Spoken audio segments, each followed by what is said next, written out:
జీఎస్లో విజయం సాధించాలంటే సిలబస్ పూర్తి చేయడం ముఖ్యం కాదు. ఆ సిలబస్ని మీరు ఎలా అర్థం చేసుకున్నారన్నదే మీ రిజల్ట్ని డిసైడ్ చేస్తుంది. అంటే మీరు ఎంత చదివారు అన్నది కాదు, చదివినది మీ మైండ్లో సెటిల్ అయ్యిందా లేదా, ఎగ్జామ్లో చూసినప్పుడు వెంటనే గుర్తొస్తుందా లేదా, అదే అసలు మ్యాటర్. చాలామంది బాగా చదువుతారు, కానీ ఎగ్జామ్ టైంలో రీకాల్ అవ్వదు. అక్కడే ప్రాబ్లం స్టార్ట్ అవుతుంది. Welcome everyone. చూసారా, ఎస్ఎస్సి లాంటి కాంపిటేటివ్ ఎగ్జామ్స్లో చాలామంది చేసే పెద్ద పొరపాటు ఇదే. పగలు రాత్రి కష్టపడి చదువుతారు, కానీ రిజల్ట్ దగ్గరకొచ్చేసరికి మాత్రం చేతులెత్తేస్తారు. ఎందుకలా జరుగుతుందో ఈరోజు మనం క్లియర్గా మాట్లాడుకుందాం. అంటే సింపుల్గా చెప్పాలంటే, వాళ్ళు హార్డ్ వర్క్ చేస్తున్నారు, కానీ రైట్ డైరెక్షన్లో కాదు. ప్యాటర్న్ అర్థం చేసుకోకుండా బ్లైండ్గా చదువుతున్నారు. అంతకంటే ముందు మీరు మన స్కై అకాడమీ ఛానల్ని సబ్స్క్రైబ్ చేసుకోండి. ఇంకా బెస్ట్ కలర్ఫుల్ మటీరియల్స్ కోసం, లేటెస్ట్ ఎగ్జామ్ అప్డేట్స్ కోసం మన టెలిగ్రామ్ గ్రూప్లో ఇప్పుడే జాయిన్ అవ్వండి. సరే, ఇక ఆలస్యం చేయకుండా టాపిక్లోకి వెళ్దాం. ఫ్రెండ్స్, మనందరికీ తెలిసిందే, ఎస్ఎస్సి ఎగ్జామ్స్లో జీఎస్ సిలబస్ అనేది ఒక మహాసముద్రం లాంటిదే. దీనికి పరిమితులు లేవు, అన్లిమిటెడ్ అన్నమాట. అంటే మీరు ఎంత చదివినా ఇంకా మిగిలే ఉంటుంది అనే ఫీలింగ్ వస్తుంది. మనకి మ్యాథ్స్, రీజనింగ్ లేదా ఇంగ్లీష్ తీసుకుంటే ఒక పర్టిక్యులర్ సిలబస్ ఉంటుంది. ఆ చాప్టర్స్ చదివితే అయిపోతుంది అని మనకొక నమ్మకం ఉంటుంది. కానీ జీఎస్ విషయానికొస్తే ఇక్కడ పాలిటీ ఉంది, జాగ్రఫీ ఉంది, ఎకానమీ ఉంది, హిస్టరీ ఉంది. ఒక్కోటి ఒక్కో స్టైల్, ఒక్కో ప్యాటర్న్. మళ్ళీ హిస్టరీలోకి వెళ్తే ఏన్షియంట్, మిడీవల్, మోడర్న్ అని 3 రకాలు. అందులో కూడా మోడర్న్ హిస్టరీ నుంచి ఎక్కువ క్వశ్చన్స్ రిపీట్ అవుతుంటాయి. ఫ్రీడమ్ స్ట్రగుల్, లీడర్స్, మూవ్మెంట్స్ ఇవి చాలా ఇంపార్టెంట్. ఇవే కాకుండా architecture, paintings, classical music, dances లాంటి ఆర్ట్ అండ్ కల్చర్ టాపిక్స్. ఇవి చిన్నగా కనిపిస్తాయి, కానీ డైరెక్ట్ ఫ్యాక్ట్ క్వశ్చన్స్ ఇక్కడ్నుంచే వస్తాయిరా. మిస్ అయితే ఈజీ మార్క్స్ పోతాయి. వీటికి తోడు మళ్ళీ స్టాటిక్ జీకే మరియు కరెంట్ అఫేర్స్. స్టాటిక్ అంటే ఫిక్స్డ్, కరెంట్ అంటే డైలీ అప్డేట్ అవుతుంది. రెండింటినీ కనెక్ట్ చేసి చదివితేనే క్లారిటీ వస్తుంది. వినడానికే చాలా వాస్ట్గా అనిపిస్తోంది కదా, నిజమే. ఈ వాస్ట్నెస్ వల్లే కన్ఫ్యూజన్ స్టార్ట్ అవుతుంది. ఎక్కడ మొదలుపెట్టాలి, ఏం చదవాలి, ఏవి స్కిప్ చేయాలి, ఇలా డౌట్స్ వచ్చేస్తాయి. అందుకే చాలామంది కొన్ని డేంజరస్ మిస్టేక్స్ చేస్తారు. మీరు నిజంగా ప్రిపరేషన్ చేస్తున్నారా, లేదా జస్ట్ చదువుతున్నామనే ఫీలింగ్తో టైంపాస్ చేస్తున్నారా? సిలబస్ పూర్తి కాలేదా? ఏ టాపిక్స్ చదవాలో కన్ఫ్యూజన్ ఉందా? మార్క్స్ రాస్తున్నా మార్క్స్ పెరగట్లేదా? ఇప్పుడే కరెక్ట్ డైరెక్షన్లోకి రాకపోతే ఈ అటెంప్ట్ కూడా స్లిప్ అయిపోతుంది. అందుకే మీకోసం తీసుకొచ్చాం త్రినేత్ర ఎస్ఎస్సి బ్యాచ్.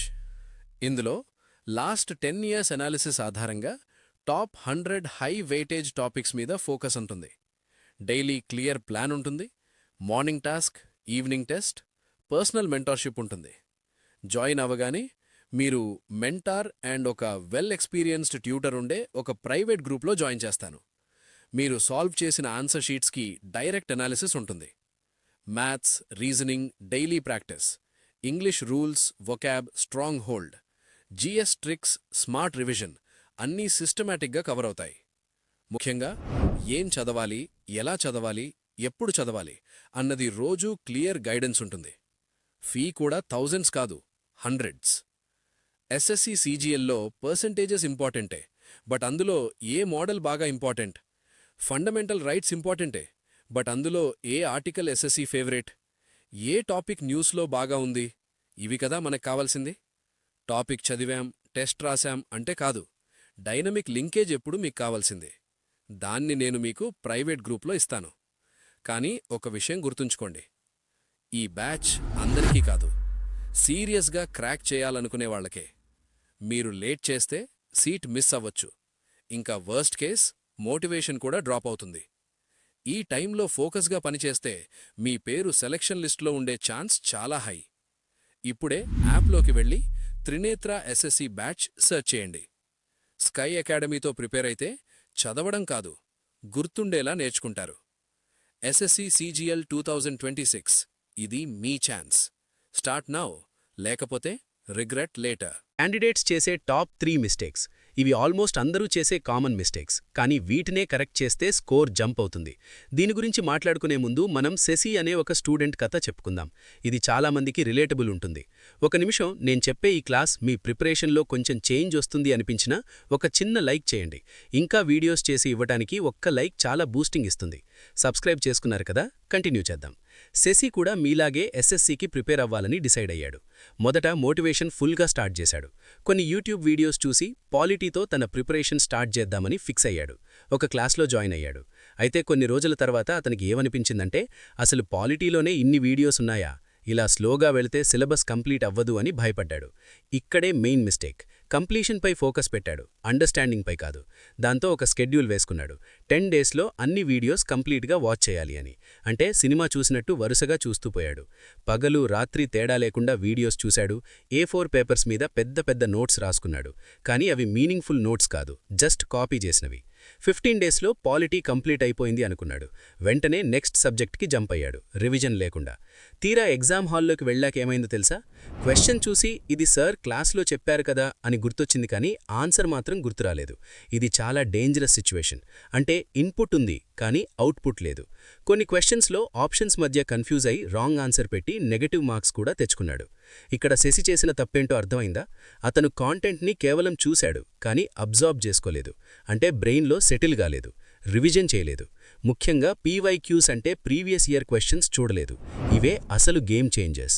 అందుకే మీరు ఈ 3 తప్పులు అస్సలు చేయకండి. మొదటిది, ఎగ్జామ్ డిమాండ్ని అర్థం చేసుకోకపోవడం.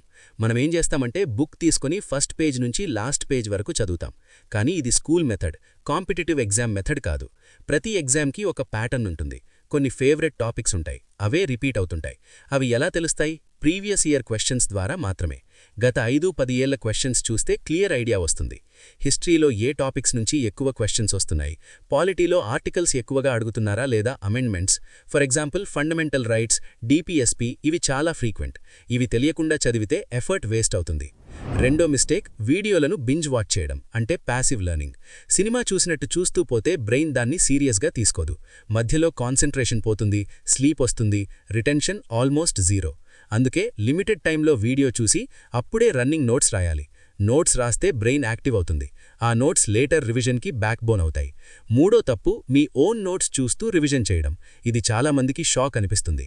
నోట్స్ చూడకపోతే ఎలా అనిపిస్తుంది. కానీ నిజమైన రివిజన్ అంటే రీడింగ్ కాదు, రీకాలింగ్. ఒక బ్లాంక్ పేపర్ తీసుకొని మీరు చదివిన టాపిక్ని మీకు గుర్తున్నంత వరకు రాయాలి. ఇదే యాక్టివ్ రీకాల్ మెథడ్.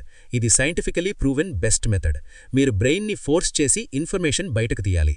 ఇలాంటి ట్రిక్స్ యూట్యూబ్లో దొరుకుతాయి. కానీ మిమ్మల్ని రోజూ ప్రొద్దున్నే లేపి, ఒరే తమ్ముడు, ఈరోజు ఈ టాపిక్ చదివావా? రాత్రికి టెస్ట్ ఉంది, రెడీగా ఉండు అని అడిగేవాళ్ళెవరు? అందుకే స్కై అకాడమీ తీసుకొచ్చింది స్పెషల్ 1-to-1 మెంటర్షిప్ ప్రోగ్రామ్. మా ప్రోగ్రామ్ స్పెషాలిటీ ఏంటంటే మార్నింగ్ మోటివేషన్ అండ్ షెడ్యూల్. ప్రొద్దున్నే టార్గెట్ ఇస్తాం. Random afternoon questions. మధ్యాహ్నం సడన్ గా గ్రూప్లో ఒక క్వశ్చన్ పడుతుంది, బ్రెయిన్ షార్ప్ అవుతుంది. Evening oral test. సాయంత్రం నేనే స్వయంగా కాల్ చేసి అడుగుతా. భయం ఉంటేనే భక్తి ఉంటుంది, భక్తి ఉంటేనే రిజల్ట్ ఉంటుంది. మీకు ప్రాపర్ స్ట్రాంగ్ హోల్డ్ ప్రిపరేషన్ కావాలంటే వాట్సాప్ చేయండి 9491370061. సీట్లు చాలా లిమిటెడ్. నిజమైన రివిజన్ అంటే ఏమిటి? మీరు చదివినది మీ సొంతగా ఎక్స్ప్లెయిన్ చేయగలగడం. ఉదాహరణకి ఫండమెంటల్ రైట్స్ చదువుతున్నారని అనుకోండి. నోట్స్ పక్కన పెట్టి పేపర్ మీద రాయండి. ఇవి ఏ పార్ట్లో ఉన్నాయి, ఏ articles, important cases, reasonable restrictions అంటే ఏమిటి, ఇలా ఒక్కొక్కటి గుర్తు తెచ్చుకోండి. ఎక్కడ స్టక్ అయితే అప్పుడు మాత్రమే నోట్స్ చూడండి. ఇదే రియల్ ప్రాక్టీస్. హైలైటర్స్తో నోట్స్ డెకరేట్ చేయడం రివిజన్ కాదు ఫ్రెండ్స్. ఇక్కడొక ఇంపార్టెంట్ పాయింట్ గుర్తుంచుకోండి. ఎగ్జామ్లో మీకు గుర్తున్నది మాత్రమే మార్క్స్ ఇస్తుంది, నోట్స్లో ఉన్నది కాదు. కాబట్టి రీకాల్ ప్రాక్టీస్ చాలా ఇంపార్టెంట్. చదవడం కంటే గుర్తు తెచ్చుకోవడానికే ఎక్కువ టైం పెట్టండి. ఇప్పుడు నోట్స్ మేకింగ్ మరియు ప్రీవియస్ ఇయర్ క్వశ్చన్స్ అనాలిసిస్ గురించి చూద్దాం. ప్రిపరేషన్కి ఒక ఫ్లో ఉండాలి. ముందుగా సిలబస్ అర్థం చేసుకోండి. ప్రయారిటీ ఏరియాస్ ఐడెంటిఫై చేయండి. క్లాస్ వింటున్నప్పుడు రన్నింగ్ నోట్స్ రాయండి. ఫుల్ సెంటెన్సెస్ కాదు, కీవర్డ్స్ మాత్రమే. ఆ కీవర్డ్ చూస్తే హోల్ కాన్సెప్ట్ గుర్తొచ్చేలా ఉండాలి. క్లాస్ అయిపోయిన వెంటనే నోట్స్ రివైజ్ చేసి వెంటనే ఆ టాపిక్కి సంబంధించిన ప్రీవియస్ ఇయర్ క్వశ్చన్స్ సాల్వ్ చేయండి. ఇక్కడే మీ రియల్ అండర్స్టాండింగ్ టెస్ట్ అవుతుంది. ఆన్సర్ రాకపోతే టెన్షన్ పడద్దు, అది మీ గ్యాప్ చూపిస్తుంది. అప్పుడు అప్రోచ్ మార్చండి. నేను కూడా క్లాస్లో ముందు ఫోకస్ ఏరియాస్ చెప్తాను, తరువాత టాపిక్ ఎక్స్ప్లెయిన్ చేస్తాను. మీరు ఏ సోర్స్ యూజ్ చేసినా ఇదే మెథడ్ ఫాలో అవ్వండి. 3 to 4 రివిజన్స్ తర్వాత షార్ట్ నోట్స్ ప్రిపేర్ చేయండి. ఈ షార్ట్ నోట్స్లో ఓన్లీ హెడ్డింగ్స్ ఉండాలి. ఆ హెడ్డింగ్ చూసి మీరు ఫుల్ టాపిక్ ఎక్స్ప్లెయిన్ చేయగలిగితే యు ఆర్ పర్ఫెక్ట్. ఒక చిన్న ఎగ్జాంపుల్, జాగ్రఫీలో రివర్ సిస్టమ్. గంగా అని హెడ్డింగ్ పెడితే సోర్స్, ట్రిబ్యూటరీస్, స్టేట్స్, మౌత్ ఇవన్నీ వెంటనే గుర్తొచ్చాలి. ఇలా లాజికల్ ఫ్లోలో చదివితే ఎప్పటికీ మర్చిపోరు. ఎస్ఎస్సి 2026 కోసం పర్ఫెక్ట్ ప్రిపరేషన్ స్ట్రాటజీ. ఫ్రెండ్స్, జాగ్రత్తగా వినండి. ఇది ఎగ్జామ్లో చాలా ఇంపార్టెంట్. అంటే మీరు ఇప్పుడే స్టార్ట్ చేస్తున్న స్ట్రాటజీ మీ ఫైనల్ రిజల్ట్ని డిసైడ్ చేస్తుంది. లాస్ట్ టైంలో మార్చుకోవడానికి టైం ఉండదు. మీరు 2026 ఎగ్జామ్ సైకిల్ని టార్గెట్ చేస్తుంటే ఇప్పటినుంచే మీ మైండ్ సెట్ మార్చుకోవాలి. అంటే సిలబస్ పూర్తయిందా అన్నదాని నుంచి నాకు ఎంత క్లియర్గా అర్థమైంది అన్నదానికి షిఫ్ట్ అవ్వాలి. చాలామంది చేసే పొరపాటేంటంటే టైర్ 1కి ఒకలాగా, టైర్ 2కి ఒకలాగా చదువుతారు. అంటే రెండు వేరువేరు ఎగ్జామ్స్ లాగా చూస్తారు. కానీ గుర్తుంచుకోండి, టైర్ 1 అనేది కేవలం క్వాలిఫైయింగ్ మాత్రమే. అంటే అదొక ఫిల్టర్ స్టేజ్. అసలైన ఆట టైర్ 2లోనే ఉంటుంది. అక్కడే ర్యాంక్, ఫైనల్ సెలెక్షన్ డిసైడ్ అవుతుంది. అక్కడ మీరు 70 మార్కులకు గాను కనీసం 55+ స్కోర్ చేయాలి. అంటే 75% పైగా అక్యురసీ మెయింటైన్ చేయాలి. ఇది పాసిబుల్ అవుతుంది only when your concepts are very clear and revision స్ట్రాంగ్గా ఉంటుంది. మరి టైర్ 1 పరిస్థితేమిటి? సింపుల్. మ్యాథ్స్, రీజనింగ్, ఇంగ్లీష్ ఈ మూడింట్లో కలిపి 135 మార్కులకు 135 వరకు స్కోర్ చేయడానికి ట్రై చేయండి. అంటే ఒక్కో సెక్షన్లో కన్సిస్టెన్సీ మెయింటైన్ చేయాలి. ఒకటిలో ఎక్కువ, ఇంకొకటిలో తక్కువ కాకుండా బ్యాలెన్స్ ఉండాలి. అప్పుడు జీఎస్లో మీకు 20 నుండి 25 మార్కులొచ్చినా ఈజీగా క్వాలిఫై అయిపోతారు. అంటే జీఎస్ని పూర్తిగా పర్ఫెక్ట్ చేయాల్సిన అవసరం లేదు. స్మార్ట్ అప్రోచ్ ఉంటే చాలు. దీనికోసం మీరు రోజంతా జీఎస్ చదవాల్సిన అవసరం లేదు. చాలామంది ఇక్కడే ఓవర్ చేస్తారు. జీఎస్ మీద ఎక్కువ టైం పెట్టి కోర్ సబ్జెక్ట్స్ని నెగ్లెక్ట్ చేస్తారు. మన స్కై అకాడమీలో మేము అందించే మెటీరియల్ మరియు క్లాసెస్ ఫాలో అయితే 10 నుండి 15 క్వశ్చన్స్ని ఈజీగా హ్యాండిల్ చేయవచ్చు. అంటే హై వెయిటేజ్ టాపిక్స్ మాత్రమే ఫోకస్ చేస్తే సరిపోతుంది. కాబట్టి ఇప్పటినుంచే టైర్ 2ని దృష్టిలో పెట్టుకుని డీప్గా ప్రిపేర్ అవ్వండి. అంటే conceptual clarity plus repeated revision equal to high score అన్న ఫార్ములా గుర్తుంచుకోండి.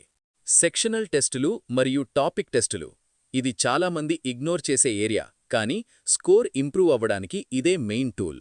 మీరొక టాపిక్ చదివారు, షార్ట్ నోట్స్ రాసుకున్నారు, 3-4 సార్లు రివిజన్ కూడా చేశారు. మరి మీకు ఆ టాపిక్ ఎంతవరకు గుర్తుంది అని ఎలా తెలుస్తుంది? ఆస్కింగ్. కేవలం టెస్టులు రాయడం ద్వారానే. అంటే రీడింగ్తో కాన్ఫిడెన్స్ వస్తుంది, కానీ టెస్టింగ్తో రియాలిటీ తెలుస్తుంది. ప్రతి టాపిక్ అయిపోయిన వెంటనే దానికి సంబంధించిన టాపిక్ టెస్ట్ రాయండి. వెంటనే రాయాలి, గ్యాప్ ఇవ్వద్దు. అప్పుడు రిటెన్షన్ చెక్ అవుతుంది.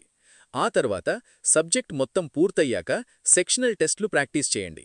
ఇవి మిక్స్డ్ క్వశ్చన్స్ ఉంటాయి కాబట్టి రియల్ ఎగ్జామ్ ఫీల్ ఇస్తాయి. టెస్ట్ రాసినప్పుడు మీకు ఏవైనా కొత్త పాయింట్స్ తెలిస్తే వాటిని మీ షార్ట్ నోట్స్లో యాడ్ చేసుకోండి. అంటే నోట్స్ ఇవాల్వ్ అవుతూ ఉండాలి, స్టాటిక్గా ఉండకూడదు. ఇలా చేయడం వల్ల మీ ప్రిపరేషన్ అనేది ఒక లూప్ లాగా కంప్లీట్ అవుతుంది. అంటే study, test, analysis, update, revise అనే సైకిల్ రిపీట్ అవుతుంది. ఇదే టాపర్ స్ట్రాటజీ. నిజానికి జీఎస్ అంటే భయపడాల్సిన సబ్జెక్ట్ కాదు, అర్థం చేసుకోవాల్సిన సబ్జెక్ట్. అంటే రోట్ లెర్నింగ్ కాదు, లాజికల్ కనెక్షన్స్ బిల్డ్ చేయాలి. హిస్టరీని ఒక కథలాగా, పాలిటీని మన హక్కులు మరియు బాధ్యతలుగా, జాగ్రఫీని మన చుట్టూ ఉన్న ప్రపంచంగా భావించి చదవండి. అంటే రిలేట్ చేసుకుంటూ చదవండి. అప్పుడు అది మీకు భారం అనిపించదు, ఎంజాయ్మెంట్తో చదవగలుగుతారు. స్కై అకాడమీ ఎప్పుడూ మీకు క్వాలిటీ కంటెంట్ అందించడానికే ప్రయత్నిస్తుంది. మన టెలిగ్రామ్ ఛానల్లో షేర్ చేసే మైండ్ మ్యాప్స్ చూడండి. అవి మీకు రివిజన్లో చాలా హెల్ప్ అవుతాయి. ఎందుకంటే ఒక పేజీలో మొత్తం టాపిక్ విజువలైజ్ అవుతుంది. ఇది క్విక్ రీకాల్కి చాలా యూస్ఫుల్. ఫైనలీ, సో ఫ్రెండ్స్, ఇవాళ మనం నేర్చుకున్నది ఒక్కటే. జీఎస్ సిలబస్ అన్లిమిటెడ్ కావచ్చు, కానీ మన ప్రిపరేషన్ స్ట్రాటజీ మాత్రం చాలా స్పెసిఫిక్గా ఉండాలి. అంటే ఎక్కడ ఫోకస్ పెట్టాలో క్లియర్గా తెలుసుకోవాలి. బింజ్ వాచింగ్ మానేయండి. క్లాస్ వింటున్నప్పుడే రన్నింగ్ నోట్స్ రాసుకోండి. ప్రీవియస్ ఇయర్ క్వశ్చన్స్ ఎనాలిసిస్ని అస్సలు వదలకండి. ఎందుకంటే అవే ఎగ్జామ్కి డైరెక్ట్ మిర్రర్ లాంటివి. అన్నింటికంటే ముఖ్యంగా నోట్స్ చూడకుండా గుర్తు తెచ్చుకునే యాక్టివ్ రీకాల్ పద్ధతిని అలవాటు చేసుకోండి. ఇది మీ మెమరీని లాంగ్ టర్మ్గా స్ట్రాంగ్ చేస్తుంది. ఇలా చేస్తే 2026లో మీరు ఖచ్చితంగా సక్సెస్ సాధిస్తారు. All the best. మీకొక చిన్న హోంవర్క్ క్వశ్చన్. పాలిటీలో ప్రియాంబల్ని ఇప్పటివరకు ఎన్నిసార్లు సవరించారు? ఆ సవరణ ఏ సంవత్సరంలో జరిగింది? ఫ్రెండ్స్, ఇది చాలా important conceptual question. Direct fact మాత్రమే కాదు, అమెండ్మెంట్ కాన్సెప్ట్ కూడా చెక్ చేస్తుంది. దీనికి ఆన్సర్ని కింద కామెంట్ సెక్షన్లో తెలియచేయండి. మన స్కై అకాడమీ ఫ్యామిలీలో మీరు కూడా ఒక మెంబర్ అవ్వండి. విజయం దిశగా అడుగులు వేయండి. Thank you.